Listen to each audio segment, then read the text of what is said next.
God, I don't know how to begin this. I'm 99 years old and I'm living in a care home. My 3 children all own their houses, but none of them have time for me. What I should have done differently, well, nobody warned me about this. Listen, I need to tell you something, and I need you to really hear me, yeah? Because I'm sat here in this place, in this tiny room that smells of disinfectant and boiled vegetables, and I've got nobody. My daughter lives 20 minutes down the road.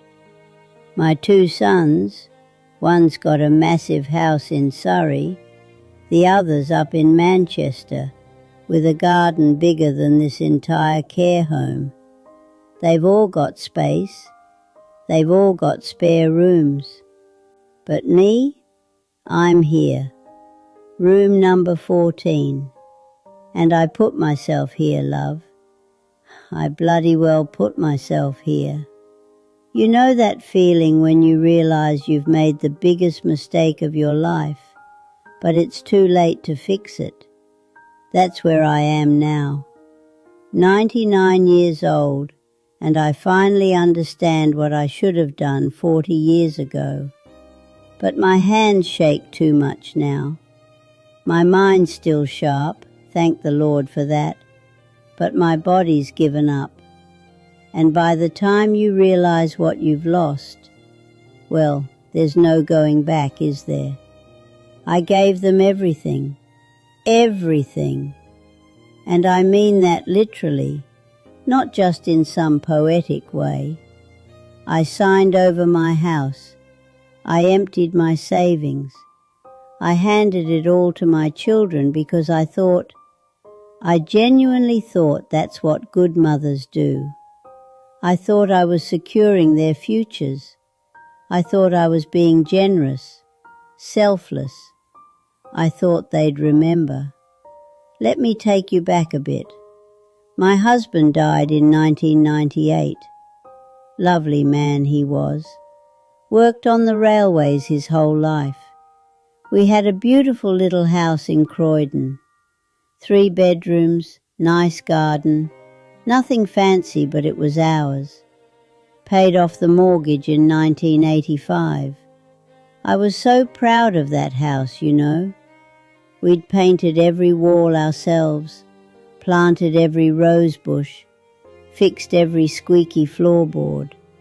When he died, the kids started coming round more often. At first I thought, oh, how lovely, they're worried about their old mum. They'd sit in my kitchen, drink my tea, and we'd talk about their lives. But slowly the conversation always turned to the house. Mum, this place is too big for you now.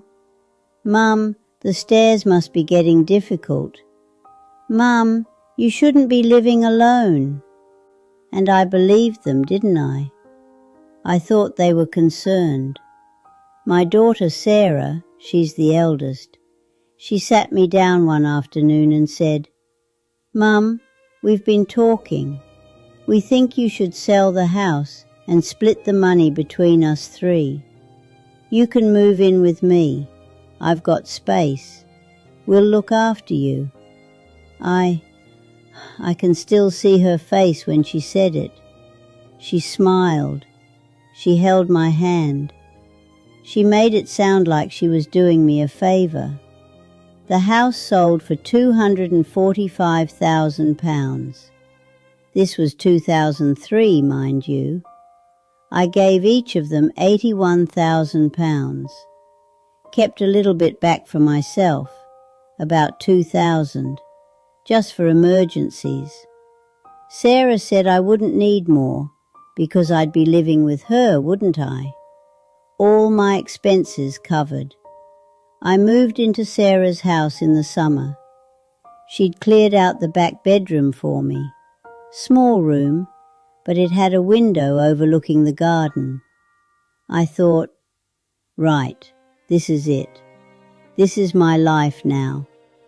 I'll help with the grandkids, do a bit of cooking, be useful. Lasted 8 months. 8 months before Sarah sat me down again and said, God, I can hear it clear as day. She said, Mum, this isn't working out. You're underfoot all the time. Martin needs the room for his office now he's working from home. We've found you a lovely flat, ground floor. You'll have your independence back. My independence. That's what she called it. The flat cost me £900 a month. Tiny place, 1 bedroom. The walls were so thin I could hear next door's telly through the night. I lived there for 6 years, watching my little bit of savings drain away month by month. Nearly £11,000 a year, just for a roof over my head. Do the maths, love. That adds up fast when you're living on a pension. My sons? Oh, they visited. Birthdays, Christmas. Michael came round once when he needed to borrow £3,000 for his car. Said he'd pay me back within 6 months. That was 2007. I'm still waiting. By 2012, I was skint, completely cleaned out. I couldn't afford the flat anymore. I rang Sarah, proper panicking, and told her I didn't know what to do. You know what she said? She said, Mum, have you looked into council housing? Or, well, there are some very nice care homes now, much better than they used to be.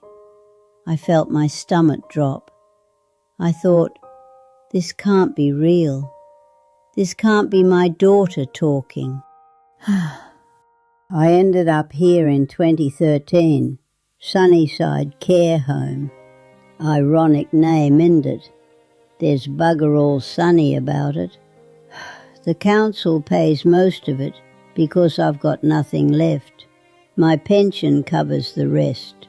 I've got this room, 3 meals a day, and a shared television lounge that always smells faintly of wee. My children visit. Sarah comes every few months. Michael came last Christmas, first time in 2 years. Brought me a box of milk tray. Sat for 20 minutes, looked at his phone the whole time, then said he had to dash because they had dinner plans. Do you know what the worst part is? It's not the loneliness. It's not even the regret about the money. It's that I trained them to treat me like this. I taught them that Mum doesn't matter, that Mum's just there to give and give and give, and when there's nothing left to give, well, Mum can just fade into the background, can't she? I put their needs before mine for 70 years. 70 years. I gave up holidays so they could have piano lessons. I wore the same winter coat for 15 years so they could have new school uniforms. I took extra shifts cleaning offices so they could go to university. And when my husband died and left me that house, that beautiful house that we'd worked our whole lives for, I gave it away. I gave it away because I thought that's what mothers do. But here's what nobody tells you, right? Here's the bit they leave out of all those lovely stories about selfless mothers and grateful children. If you don't protect yourself, if you don't keep something back for your own security, you end up here, in a care home, in a tiny room, alone. And your children? They'll visit when it's convenient. They'll bring you chocolates at Christmas. They'll put photos of you on Facebook saying, "Visited my lovely mum today," so their friends think they're decent people. But when you need them, when you're frightened and confused and you just want your family around you, they're busy. They've got work. They've got their own lives now, Mum. Surely you understand. I should have kept that house. I should have stayed put, made them visit me on my terms. I should have kept enough money to hire help when I needed it, to maintain my independence, to have choices. Because once you've got nothing, once you're completely dependent on other people's goodness, you've got no power left. And people, even your own children, they treat you differently when you've got no power. Last month I had a fall, smacked my head on the bathroom floor, needed 4 stitches. The care home rang Sarah. She said she'd come at the weekend. Came 5 days later, sat for half an hour, told me I should be more careful, then left. Didn't even ask if it still hurt, didn't hold my hand, just gone.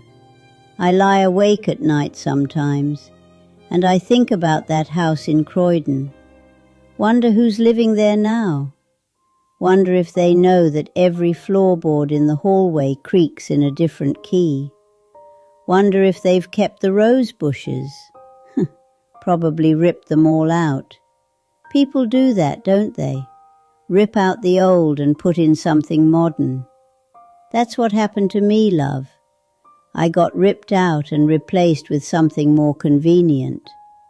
So here's what I'm telling you, and I need you to listen properly, yeah? If you've got a home, if you've got savings, if you've got anything that gives you security and independence, you hold on to it. You hold on to it with both hands.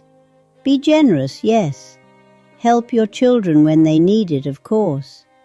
But never, and I mean never, leave yourself with nothing. Because your children love you. I believe that. I think mine do love me in their way. But love and responsibility are 2 different things, aren't they? And when you're old and you need care, and you're no longer fun to be around, love doesn't pay the bills.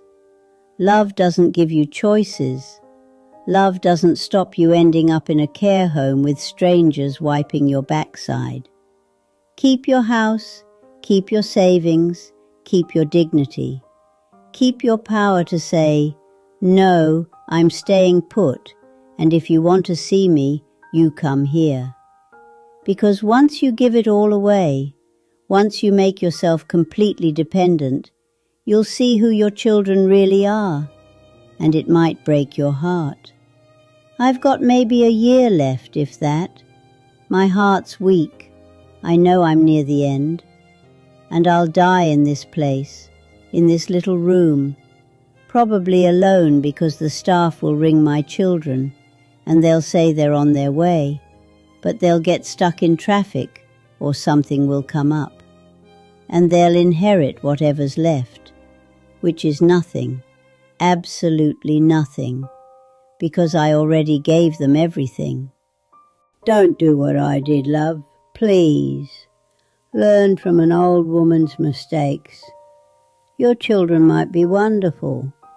They might be kind and devoted, and they might genuinely mean it when they say they'll always be there for you.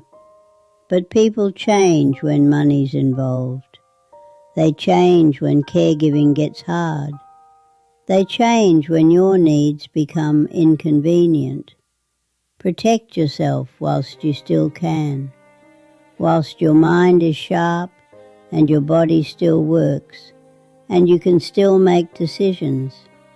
Because if you wait until you're 99 and sat in a care home with nothing, it's too late then, isn't it? It's too late. Well then, I suppose that's all I wanted to say, really.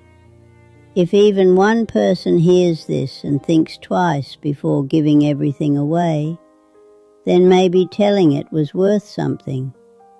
I just hope somebody listens. I really do. Thank you ever so much for listening to me all the way through. Truly, from the bottom of my heart, thank you for giving me a little of your time. Now, I'd love to know. How old are you, and where are you listening from? It would comfort me to know how far my story has travelled, just to know someone out there is listening. All right, my dears, until next time.